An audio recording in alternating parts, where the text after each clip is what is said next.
To hit TV Indian health. मैं हूं आपकी होस्ट चांदनी।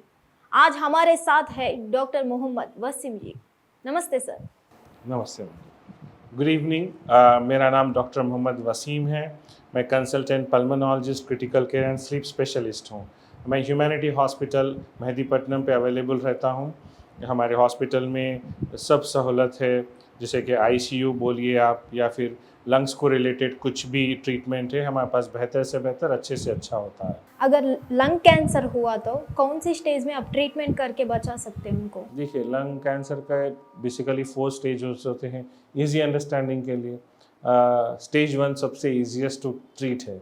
अगर स्टेज 1 में अगर कोई पेशेंट आ रहा है, अगर हम वक्त पे डायग्नोसिस कर सकें एंड पेशेंट समझ के अगर सर्जरी करा लिया, तो बहुत ज़्यादा 95% चांसेस क्यूर के हैं, नॉट 100 अगेन, 95%, 98%। अगर स्टेज 2 में आए हैं तो फिर भी सर्जरी के साथ साथ कीमोथेरेपी या रेडिएशन दे सकते हैं।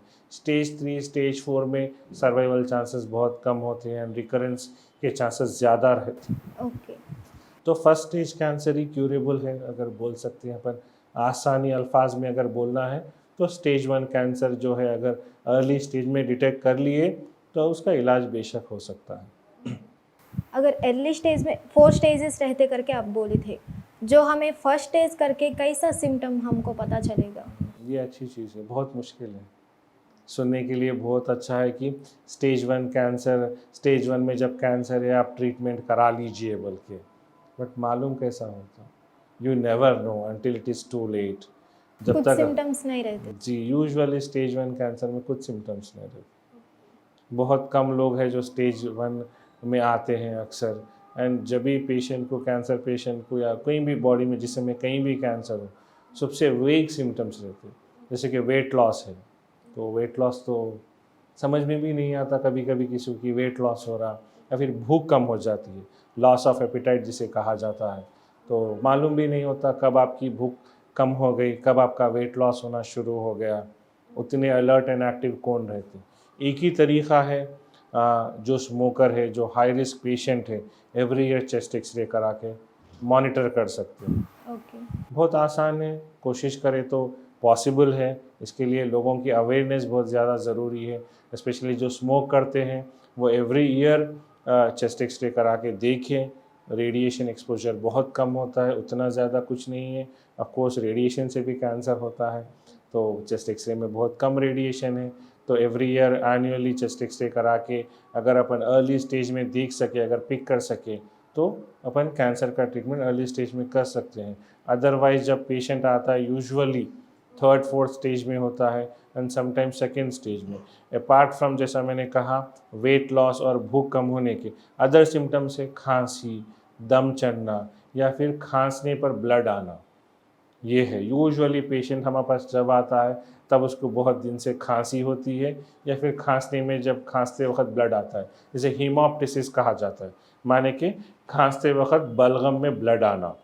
ऐसे स्टेज में आते हैं। यूजुअली ऐसे पेशेंट्स 3rd या 4th स्टेज में होते हैं। उनको बचाना मुश्किल रहता, बट स्टिल मैं ऐसा कहूँगा कि आप लोग मायूस मत होइए अगर किसी को ऐसा है। ऑफ कोर्स साइंस प्रोग्रेस हो रहा है, बहुत सारे ऑप्शंस डेवलप हो रहे हैं। अपन डिजीज़ को एटलीस्ट ख़त्म नहीं कर सके तो रोक तो सकते हैं, उसको स्टॉप कर सकते हैं, या फिर आपको एक अच्छी, जितनी भी आपकी ज़िंदगी है, आपको अच्छी बिना तकलीफ़ के आराम से रह सर का भी अपन कर सकते हैं। बहुत सारे ऑप्शंस हैं।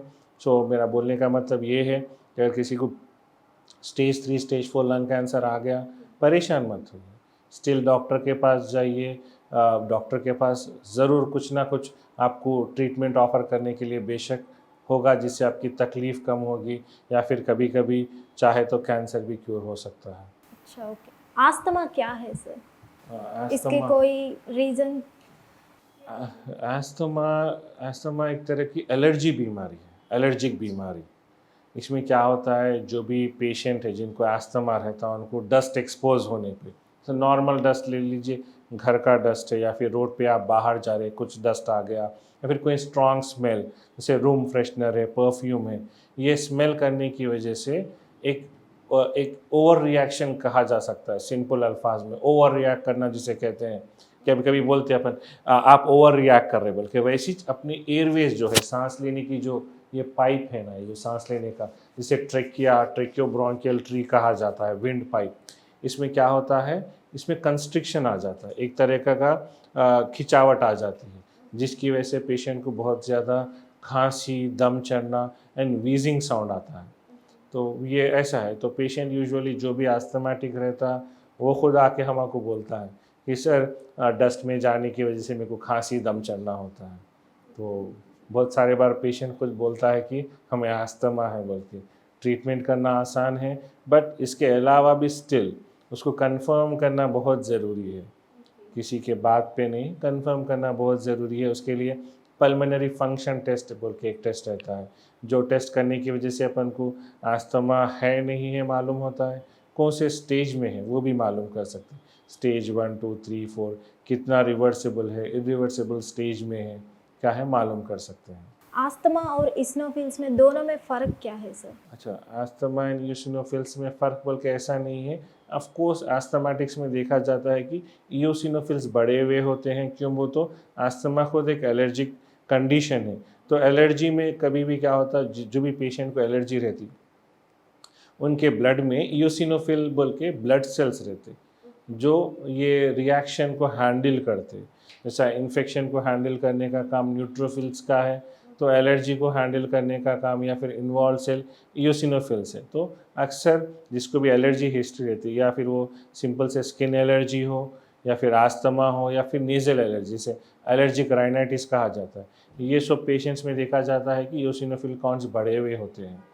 तो ये कभी भी हो, जब भी कोई आस्थमाटिक या फिर कोई एलर्जिक कंडीशन से आता है, हम लोग बेशक वो लोग का एब्सोल्यूट ईओसिनोफिल काउंट बोल के एक टेस्ट रहता है, वो करा के चेक करते, मॉनिटर करते रेगुलरली कि कितना है उनको तकलीफ बोल के। अगर आपको और कुछ जानकारी चाहिए तो ह्यूमैनिटी हॉस्पिटल से डॉक्टर मोहम्मद वसीम जी से कंसल्ट करिए। जी, मैं ह्यूमैनिटी हॉस्पिटल में अवेलेबल हूँ। ये हॉस्पिटल मेहदीपट्टनम में लोकेटेड है। अगर आपको कुछ भी जानकारी चाहिए लंग्स के, उसके लिए आप कभी भी विज़िट कर सकते हैं। अपॉइंटमेंट नंबर है 7702724142। मेरे अपॉइंटमेंट के लिए, अवेलेबिलिटी के लिए आप ये फ़ोन नंबर पे कांटेक्ट करके आप हॉस्पिटल विज़िट करके मेरे से कंसल्ट कर सकते हैं। Thank you sir for your valuable information. फिर मिलेंगे अगले हेल्थ इंटरव्यू के साथ। धन्यवाद। Hit TV app, all the success for their launch. Please download the app. Download the Hit TV app now. Please download the app now. Please download the app now. Please download the app now. Download the app now.